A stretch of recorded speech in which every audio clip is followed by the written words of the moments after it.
ঢাকার এক পুরনো এলাকার শেষ প্রান্তে ছিল একটা পুরনো মেস। স্থানীয়রা বলতো ওই বাড়ির ৫ নম্বর ঘরটা অভিশপ্ত। প্রতিদিন কেউ না কেউ আসতো সেই ঘরে থাকতে, আর রাত পেরোনোর আগেই পালিয়ে যেত, ভয়ে আতঙ্কে, কখনো কখনো মানসিক ভারসাম্য হারিয়ে। এই ঘটনার রহস্য জানার আগ্রহে এক সাংবাদিক, সায়ন, তৈরি হলেন নিজে গিয়ে থাকার। ক্যামেরা, রেকর্ডার, নোটপ্যাড সব প্রস্তুত। মেস মালিক বহুবার বলেছিলেন, সাবধান থাকবেন স্যার, যা দেখবেন তা বিশ্বাস করতে কষ্ট হবে।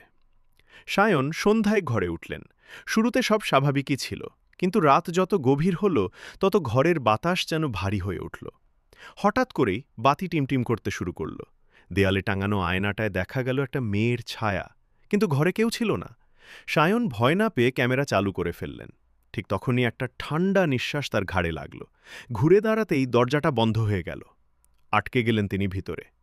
আয়নার সামনে হঠাৎ সেই মেয়েটা স্পষ্ট হয়ে উঠল। সাদা শাড়ি, ভেজা চুল, কালো চোখ, আর ঠোঁটে এক ভয়ানক হাসি। সে বলল, তুমি কি জানতে চাও কেন ৫ নম্বর ঘর অভিশপ্ত? সায়ন মাথা নেড়ে জবাব দিলেন।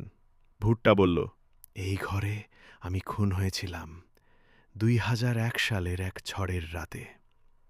প্রেমিক বিশ্বাসঘাতকতা করেছিল, মেরে দিয়েছিল আমায়। তাই আমি প্রতিটা নতুন আগন্তুককে মনে করিয়ে দিই, বিশ্বাস করো না কাউকে। পরদিন সকালে মেসের লোকজন এসে দেখল সায়ন অজ্ঞান হয়ে পড়ে আছেন মেঝেতে। ক্যামেরার ভিডিওতে শুধু একটা ফিসফিসানি শোনা যাচ্ছিল, আমি এখনো আছি এই ঘরে। তো কেমন লাগলো গল্পটা? কমেন্টে করে জানিও।